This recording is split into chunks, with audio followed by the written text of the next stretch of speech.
They thought she was just an old woman. No uniform, no badge, no voice anyone cared to hear. Until she stood up and revealed a secret division no one dared mention in court. A command she once held. A war fought in silence. By the time she finished speaking, the courtroom wasn't just quiet. It was on its feet. And that smug lawyer? He couldn't even breathe. Before you judge someone by the way they look, you might want to hear what Evelyn Harper said that day in court.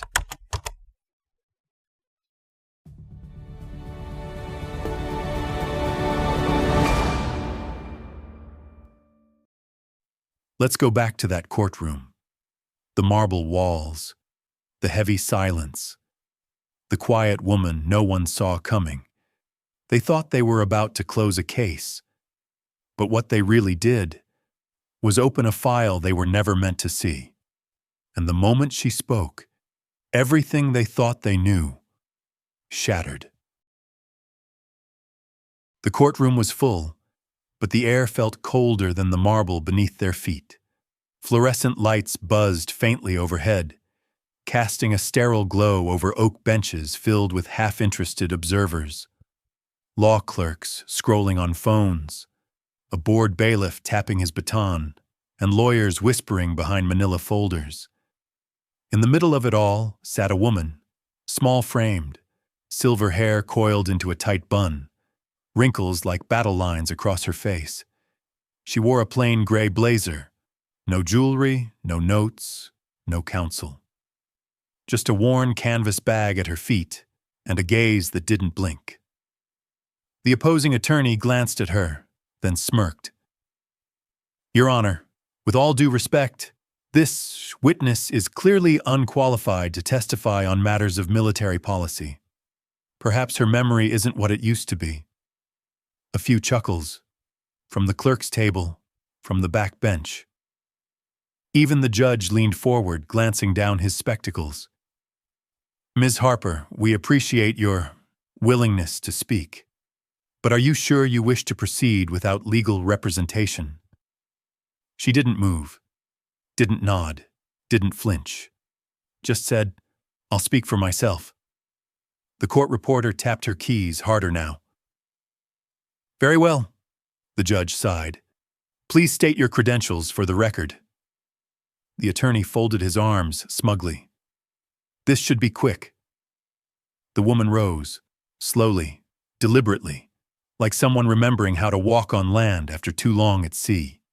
And then, "I am Evelyn Harper, retired, former commanding officer of Echo Division 7, clearance level Black Star, service record sealed under Joint Directive 4.9. The room froze. The attorney blinked. I'm sorry. What division?" She reached down, opened the canvas bag, pulled out a folder that looked like it had seen rain, fire, and 20 years of silence. She held it out to the court clerk. Stamped across the cover in faded red ink. Classified, eyes only. The judge's hand trembled as he adjusted his glasses. The attorney stuttered, "This can't be real." She looked him straight in the eye. "You said I was unqualified, that I was too old, that I had nothing left to say." She stepped forward. "And yet every word in that folder came from my pen. Every mission directive, every field decision, every name on that wall, signed under my command." A long silence followed. Not one sound, not even the tapping of the court reporter's keys. Then, from the back of the room, a young soldier stood up, his voice low, unsteady. "Ma'am, are you the same Harper from Kandahar Ridge?" Her eyes didn't leave the attorney, but she nodded. The soldier dropped into his seat like the air had been sucked from his chest. He'd heard the stories. They all had. Except they thought she was dead, buried, forgotten. But here she was, not in a grave, not in a book, in front of them, flesh and breath and fury wrapped in grace. The judge cleared his throat, but his voice cracked as he spoke. "Miss Harper, please proceed." And when she began, no one dared interrupt. Because in that moment, they all knew. They hadn't just summoned a witness, they had summoned a storm. But to understand why her words shook the room, why even the prosecutor dropped his pen, you have to go back. Back to the dusty towns and buried missions where Evelyn Harper first learned to disappear and to lead. Before she was the woman who silenced a courtroom, Evelyn Harper was a name no one remembered, because no one ever knew it to begin with. She was born in a town that didn't make maps, somewhere off Highway 9, tucked between railroad tracks and swampland. Her mother cleaned houses. Her father cleaned up after himself when he wasn't drinking away the last paycheck. By the time Evelyn was 9, she knew how to iron shirts, read overdue bills, and hold her breath during arguments. By 13, she knew how to make herself invisible. At 17, she walked into a recruitment office in Charleston wearing a borrowed blouse and shoes half a size too big. The sergeant barely looked up from his coffee. "Clerical or cook?" he asked. She said, "I want to learn how to fight." He laughed, then handed her a stack of papers. That was 1984. Basic training chewed her up, but it didn't spit her out. She didn't run the fastest, didn't lift the most. But she watched how the instructors moved, how the leaders yelled not just to be heard, but to be feared. She mimicked tone, timing, tempo, and when her turn came to command a drill team, she didn't shout. She spoke, quietly, clearly, and they listened, even the loudest ones. Her first station was in Texas, E1 rank, supply logistics. They gave her the graveyard shift in the storage depot, stacks of crates, moldy inventory logs, cold metal silence. And one day, a convoy commander showed up looking for a set of encrypted radios. No one could find them. She pulled the manifest, spotted a discrepancy, said, "They were mislabeled 2 months ago. Check the HVAC unit, bottom shelf." He did. They were there. 2 weeks later, she was reassigned. No explanation. Just a single envelope. "Report to Fort Greene, 0400. Fort Greene was colder, stricter, and quiet in a different way. The kind of quiet where people looked over their shoulders twice, where ranks weren't announced, where names weren't repeated. She was placed in what they called tactical analytics, but what it really was the sorting of files that didn't officially exist. Operations with no timestamp, no commanding officer, just blacked out pages and burnt corners. She was supposed to just file them. Instead, she read them. Within 6 months, Evelyn could predict unit movements better than the team assigned to do it. Not because she was a genius, because she remembered everything, every name, every alias, every glitch in supply routes. And when a field op went dark in the Balkans, she spotted a pattern in the courier logs no one else did. She didn't speak up, but she left a note on the major's desk. "Wrong frequency. Recalibrate to 94.7. They're alive."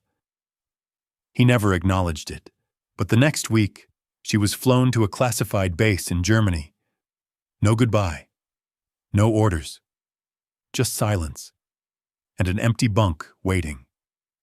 It was there, at the edge of a snow-covered base with no name, that Evelyn Harper joined Echo Division 7, the Ghost Unit. Men and women no one tracked. Operations no one recorded. They weren't the tip of the spear. They were the shadow that moved before it. She was the only woman, the only black soldier, and the youngest by 10 years. At first, they called her background noise, didn't speak to her at meals, didn't trust her in drills, until a hostage scenario went sideways.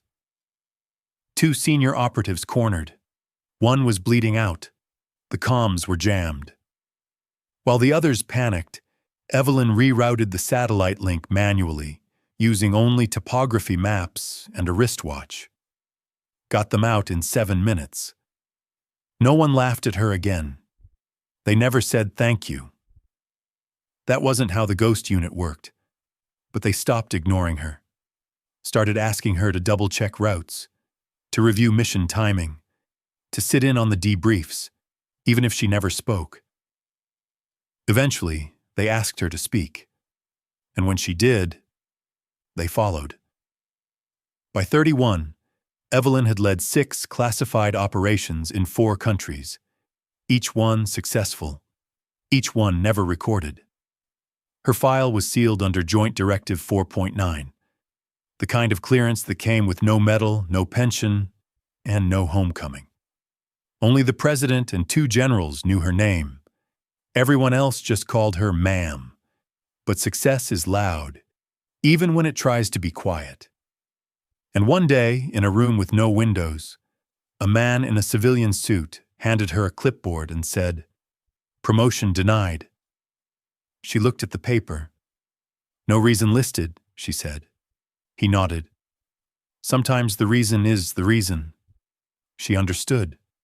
Too many missions, too many secrets, too much visibility for someone who was never meant to be seen. So she nodded, packed her bag, and walked away. No goodbye, no salute, not even a phone number to call. Years later, in that courtroom, no one would know about the snow-covered base, about the hostage, about the radios, about the hand she never raised, until now. All they saw was an old woman with a canvas bag. But she had once been the reason an entire unit made it home alive. And they didn't even know her name, until now. But if you think the missions she led were the most dangerous part, you haven't seen what happened when Echo 7 vanished, and she vanished with it. You won't find it on any map. No satellite tag, no mailing address, no official designation, just a patch of cold earth, somewhere between Stuttgart and silence. That's where Echo Division 7 lived, and died, and for a few years, changed everything. They called themselves ghosts, not because they were dead, but because they didn't exist. No names, no ranks, no records, just call signs and scars. Each member had their own burden. Some were too ruthless for conventional teams. Others too smart to follow bad orders. And a few, like Evelyn Harper, too capable to ignore, but too different to promote.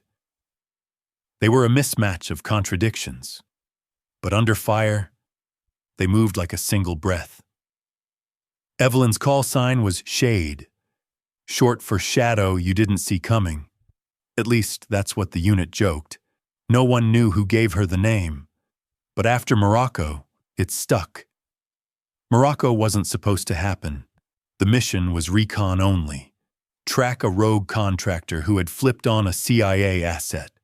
But by the second night, the contractor was gone, and 14 civilians were missing. Intel said kidnapping.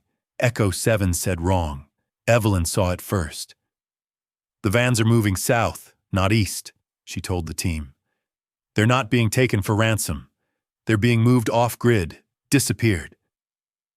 The commander didn't argue. He just looked at her and said, "You're op now." She led the breach herself. 2 compounds.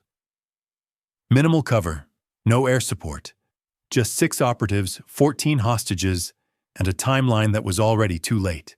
They were in and out in 11 minutes. No civilian casualties. 2 tangos down, 3 captured. The Moroccan government never acknowledged the event. The CIA redacted the mission file, and the families were told the hostages were found after a traffic raid. But Echo 7 knew the truth. And so did Evelyn. From then on, she didn't take orders. She gave them. but never with a raised voice, never with ego, only precision, and that scared people more than shouting ever could. One night, back at the base, a new recruit challenged her. "You ever shoot someone yourself, Shade? Or just plan it from behind the desk?" She didn't answer, just handed him a small, bent bullet, engraved with KZ 122. He didn't ask again. Later, the others told him what it meant. Kosovo Zone 122, a mission so off-book, the only witness was Evelyn, and the only survivor. They say leadership is earned, but in Echo 7 it was survived. You didn't get salutes, you got nods, silent ones, the kind that said, "I'll follow you into hell, but I won't smile about it." And that's what Evelyn earned. Every nod, every inch, every whisper of trust in a place built to bury truth. She never lost a team member, not once. Operations in war-torn cities, black market takedowns, counter-assassination runs in countries that denied owning a flag. She always brought them home, sometimes bruised, sometimes haunted, but alive. Then came Operation Glass Mantle, a target embedded inside a foreign embassy. A high-value defector was leaking U.S. positions in North Africa. The twist? The embassy was allied, and the defector was a decorated officer with friends in high places.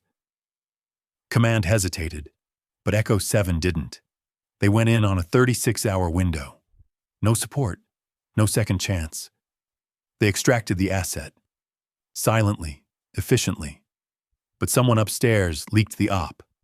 When Echo 7 landed at the forward station, they were met with silence. No pickup, no extraction, no acknowledgement. Within 48 hours, the entire division was disavowed. Echo 7 was labeled Rogue, a shadow unit that had gone too far. Their files were sealed. Their names struck off every list. Even the satellite photos of the base were erased. It was like they had never existed. And Evelyn? She disappeared, not captured, not killed. She walked away. Some say she burned her own ID tags. Others say she mailed them to the Pentagon in an unmarked box. What's known for sure is that no one saw her again for 17 years. Until that courtroom. Until she broke the silence. But before that, she tried to live like a civilian, a ghost trying to haunt nothing. She took odd jobs under fake names, worked construction in Memphis, painted barns in Virginia, taught algebra to GED students in rural Ohio. No one recognized her, which was just how she wanted it. Until one night, on a Greyhound bus, she saw a name on the back of a newspaper. A senator proposing a military reform bill.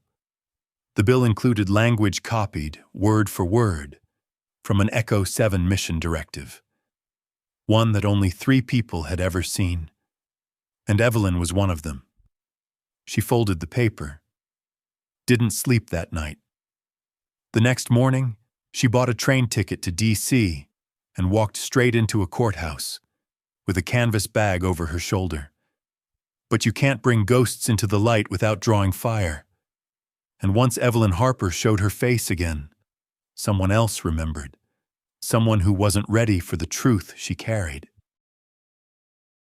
Some people retire with a ceremony, a folded flag, a final salute, a brass band, and a plaque with their name spelled right. Evelyn Harper retired with none of that. She vanished. No notice, no paperwork, not even a phone call to her mother. One morning she was Shade, the most trusted mind in Echo 7. By sunset, she was a shadow even her own unit couldn't track. The first few months, she lived off-grid. Cabins, motels, rest stops off I-70. She kept moving, like if she stood still too long, someone might remember she was never meant to walk free. She bought burner phones and never charged them. She used cash, slept in jeans, kept a blade under the pillow. She didn't write. didn't speak, didn't dream. In Kansas, she worked as a night cleaner in a bus terminal. In Georgia, she patched drywall under a name that wasn't hers. In Utah, she stocked shelves at a 24-hour grocery that only played country music. No one asked who she was, no one dared. Because Evelyn had a look. The kind you see in people who have seen too much and refuse to let you make them forget it. For years, she moved like a ghost among the living. But inside, she kept records. Not for revenge, not for recognition, but because memory was all she had left. In an old canvas-bound notebook, stitched by hand, edges burned to erase fingerprints, she wrote down every mission, every name, every call sign and consequence, pages soaked in ink and blood and silence. One winter in Pennsylvania, she met a man named Drew. He was a retired Marine, lost his leg in Afghanistan, worked as a mechanic and cursed too much. He didn't ask questions either.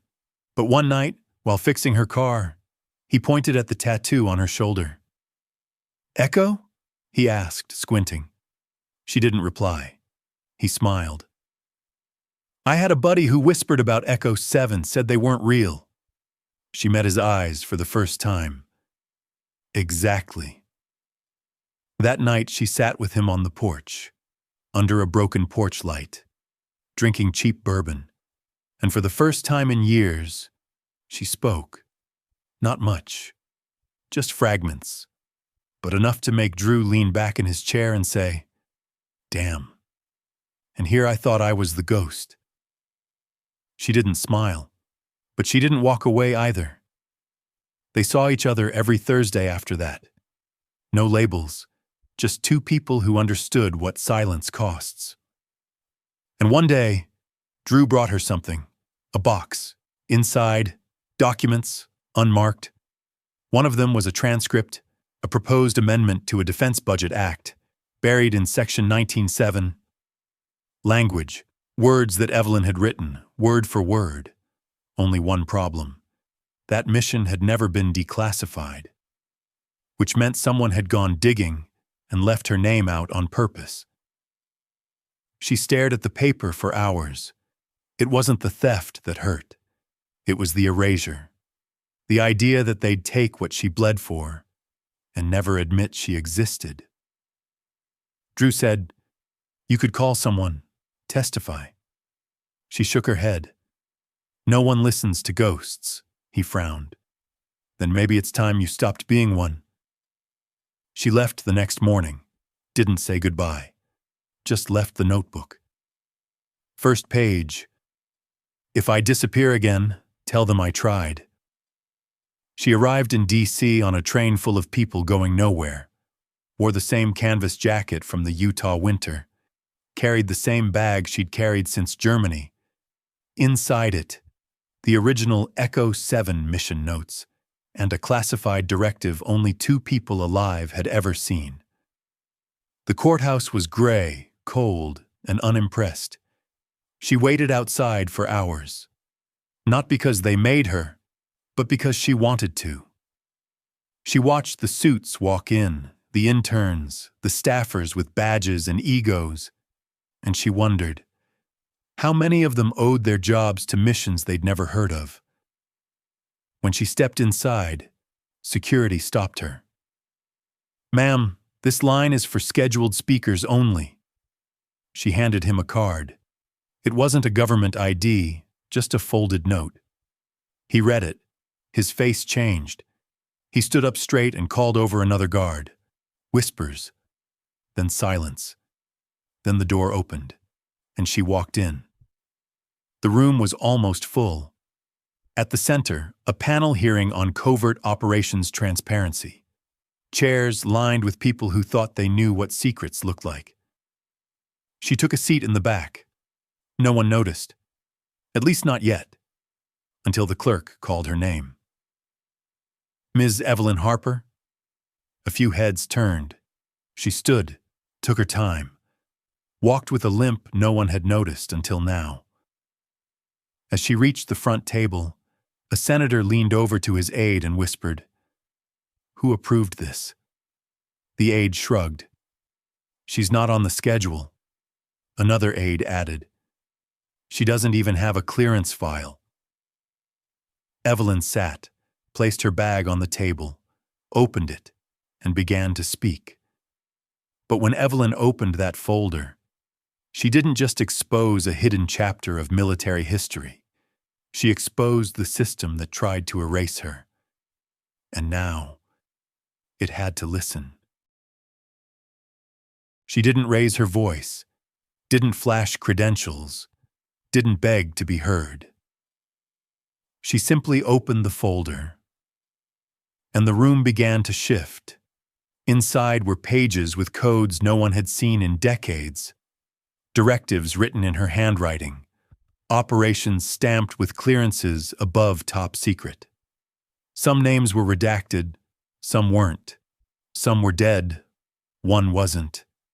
And he was sitting 2 chairs from the end of the panel. Senator Aldridge, the man who had built his career on the back of national security reform. The same man whose proposed bill quoted Evelyn's words without credit. Now, those same words stared back at him, in Evelyn's own ink. A junior staffer leaned in. "Sir, this can't be authentic." Aldridge didn't answer, because deep down, he already knew. Evelyn didn't address the senator. She didn't need to. She spoke to the room, slowly, clearly. Each sentence weighed like a verdict. "You're discussing how to make covert ops more transparent, but you're building your arguments on missions you never admit happened." She turned a page. "This directive, Operation Glass Mantle, was mine. The language in your bill is lifted from page 3 of my mission debrief. That document was sealed under Joint Directive 4.9. Only 3 people had access." She looked at Aldridge now. "Now it's on your website?" Gasps weren't dramatic. They were involuntary. The type that happen when people realize they're not in control of the room anymore. A legal advisor stood. "Ms. Harper, even if what you say is true, you have no verified service record." She didn't blink. "Because it was sealed. Because I was never supposed to exist." Another voice.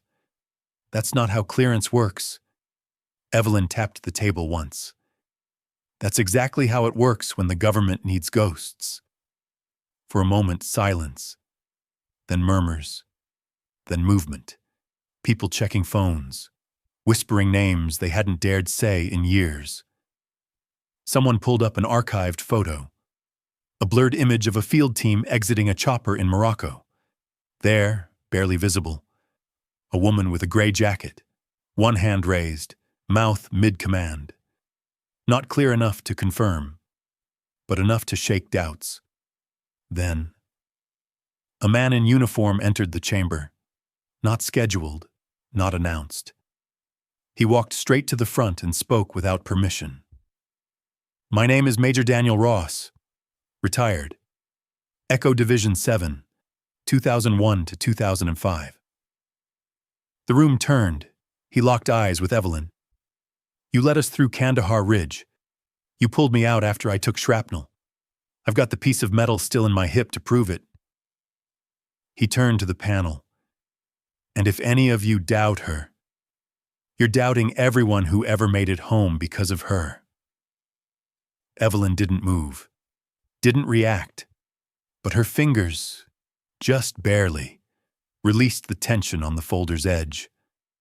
The burden wasn't hers alone anymore. The legal panel recessed. The media exploded. By morning, headlines read, "Ghost Commander Surfaces, blows whistle on Black Ops secrecy." Who is Evelyn Harper? The woman behind missions we never knew existed. But the blowback was brutal. Officials denied everything. Called the folder fabricated. Called the testimony emotional fiction. But not everyone was on script. An anonymous Pentagon source leaked a single memo. stamped, "Do not respond to shade," claims that was enough. Suddenly, other voices emerged. A pilot, a medic, a comms officer from Echo 7. None of them had spoken in 20 years. But now, one by one, they said her name. Confirmed her stories, described missions that didn't exist, except in her pages. Then came the twist. A declassified memo, long buried in microfilm, authored by Evelyn Harper, dated 1998. A recommendation to create a framework to reintegrate retired operatives into protected civilian life. The memo had been rejected, stamped, "Unnecessary. Invisible operatives do not require post-mission services." That line hit harder than any denial. Invisible operatives. Not just erased, discarded. One evening, as the news buzzed in the background, Evelyn sat at a diner in Maryland. A young woman approached, mid-30s, clean suit, tired eyes. "Ma'am, you don't know me, but I'm the granddaughter of Staff Sergeant Henry Shaw. You pulled him out of Syria. He died 3 years ago, but he always kept a note in his wallet." She handed Evelyn a folded slip. It read, "Harper, voice like winter, kept me alive." Evelyn held the note, didn't speak for a long time, then whispered almost to herself, "They were never supposed to remember me." The woman smiled. "But they did." But the world wasn't done asking questions, and Evelyn wasn't done giving answers. Because buried beneath the politics and denial was a case. A legal case built on the very mission they said she never commanded, and she was about to take the stand. The courtroom smelled like wood polish and politics. Reporters lined the back wall, fingers twitching over record buttons. Security was tighter. No phones. No whispers. Everyone had heard the name Evelyn Harper by now, but no one knew exactly why she was back. Until they read the case file. A federal lawsuit had been filed. A whistleblower, anonymous, claimed that a military contractor had falsified intelligence, costing dozens of lives during an unauthorized drone strike. The defense? They argued the whistleblower misunderstood protocol, that the mission had been pre-approved, and that any missteps were fog of war. But tucked inside the file was a name, a ghost name. Reference, Operation Glass Mantle. The same mission Evelyn had commanded, the one the government had erased, the one they said never happened, until now. She didn't volunteer to testify, she didn't seek revenge, but when she read the file, she saw something she couldn't ignore. The coordinates, the timeline, the objective. They had twisted it, turned her operation into a cover story, to justify a corporate strike for profit. The lawyer assigned to the whistleblower case was young, too young to remember Echo 7, too green to understand what Evelyn represented. But he understood something else. She was the only one who could unravel the lie. So he knocked on her motel door. Not an email, not a call. Just stood there in the rain like someone delivering a letter you don't want to open. "You don't know me," he said, "but I think you're the key to saving more than just this case." She let him talk, didn't open the door all the way, then finally said, "I'm not here to save anything." He looked at her. "No, ma'am, but you're the only one who remembers what needs to be saved." 2 weeks later, she took the stand. The courtroom was quieter this time, not from formality, from fear. Because now everyone knew. She wasn't just a witness. She was evidence. The prosecutor tried to discredit her. "Miss Harper, can you prove you were there?" She nodded, pulled out a small rectangular object, a field compass, scorched at the edge, etched with initials, EH7A. She set it on the table. That compass only points true if you've calibrated it manually in low magnetic zones. Zone 7A is an abandoned salt basin where Glass Mantle was staged. I left that compass there in 2002. Last month I went back and found it still buried under the outpost marker. The room stilled. Another question. But isn't it possible your memory is misaligned? Age, trauma? Evelyn's gaze didn't move. The only thing misaligned is your understanding of how memory works when it's earned in blood. She continued, laid out the full mission timeline, described the terrain, the names, the enemy pattern that had been twisted into insurgent activity for stock price manipulation. She named companies, contracts, satellite IDs, things no civilian could know unless they had been there. The opposing attorney shifted uncomfortably. This testimony is remarkable, but it's uncorroborated. Then, a door opened, and someone walked in. Major Daniel Ross, again. But this time he brought company. 4 former Echo 7 members, all quiet, all solemn. One held a field report, stamped, archived, redacted and handwritten at the bottom, confirmed by SHD Shade. The judge leaned forward. This court will now consider the validity of Operation Glass Mantle as established fact. The attorney objected. Too late. The jury looked stunned, but they listened to every word Evelyn said. When she stepped down, she didn't smile, didn't look at the crowd, but a young clerk, maybe 22, stood up as she passed, saluted. No one told him to. No one joined him. But the gesture said more than the verdict ever could. Outside the courtroom, a reporter asked, "Ms. Harper, why come back now? Why speak after all these years?" She paused, looked into the camera, and said, "Because when truth stays buried too long, people start calling the lie history." Then walked away. But the truth has a cost, and not everyone was ready to pay it. As Evelyn Harper walked free from that courtroom, someone else was preparing to silence her. Permanently. Not every battle happens on a battlefield. Some happen under marble ceilings, in rooms with no windows, no uniforms, just voices. And this voice, hers, was about to be heard for the first time.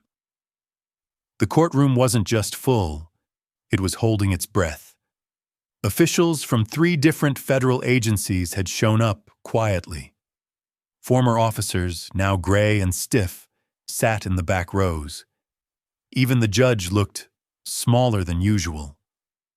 Because Evelyn Harper had been called to testify, not as a witness, but as a commander. A leader of missions the government refused to admit ever happened.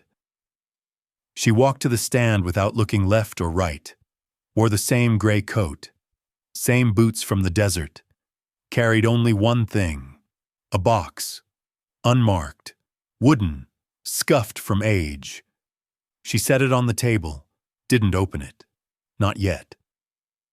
The prosecutor leaned forward. "Ms. Harper, you've already provided evidence of your role in Echo Division 7. Today we're asking about the cost of silence.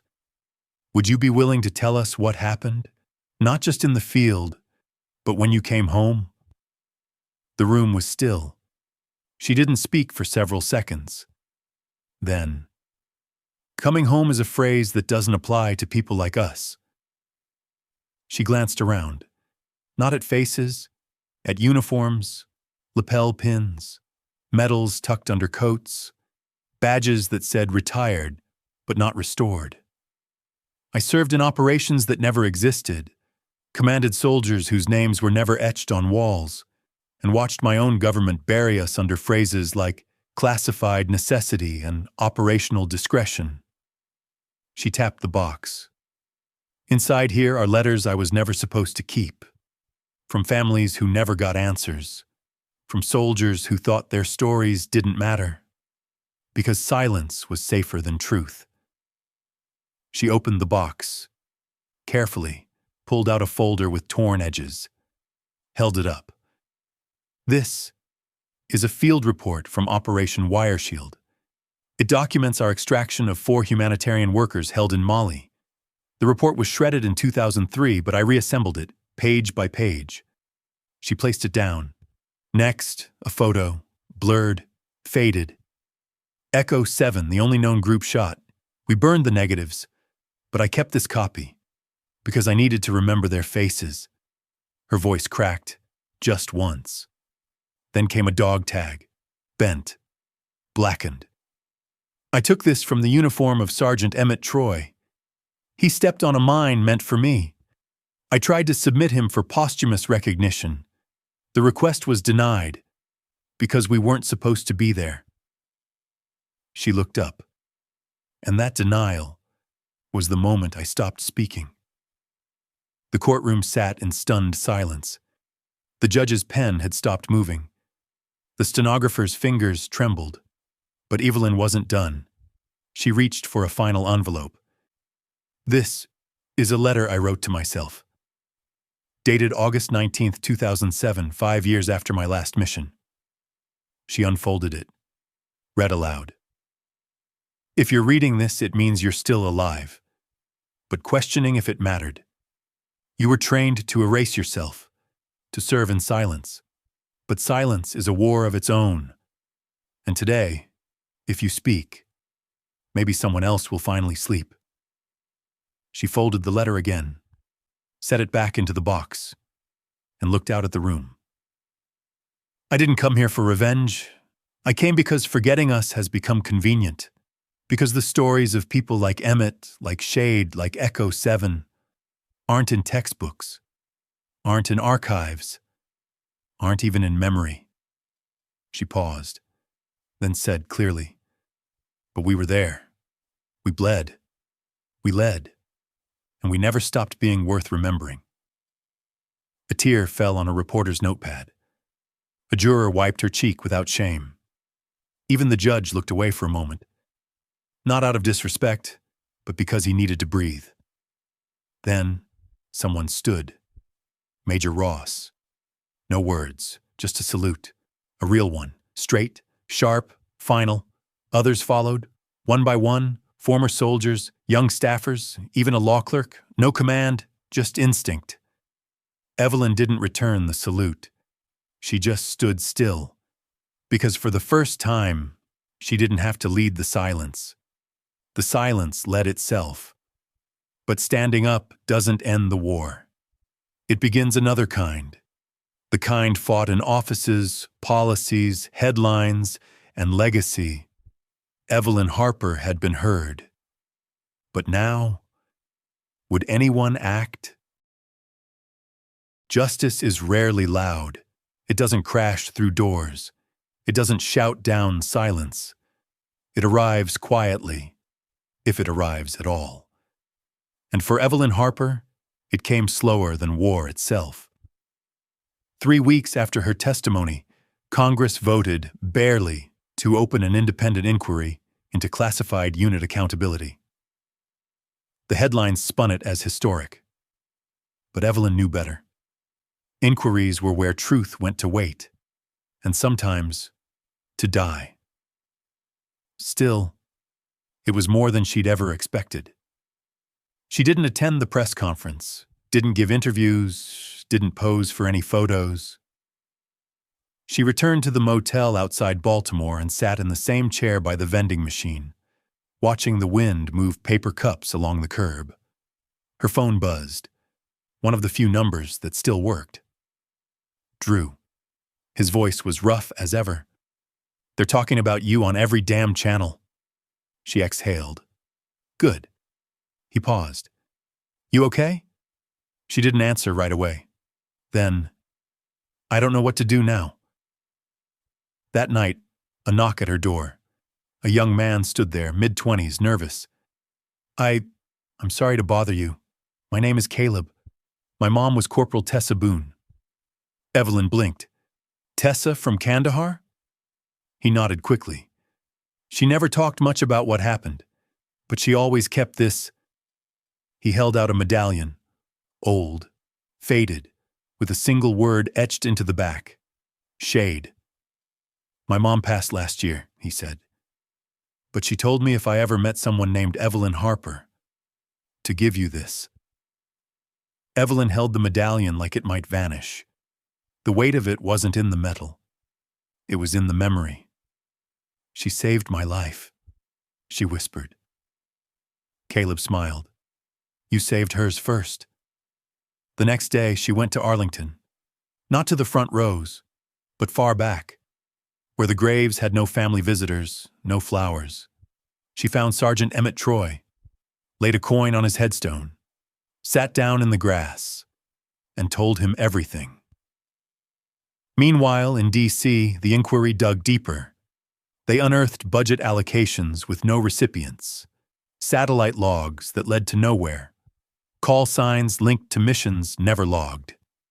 And at the center of nearly all of it, the quiet woman with the gray coat and the storm in her voice. Then came the ceremony, unannounced, private, held at night in a small hall within the Pentagon. A plaque was unveiled, in honor of those who served in silence. At the bottom, one line, "Commander Evelyn Harper, Echo Division 7. She was invited.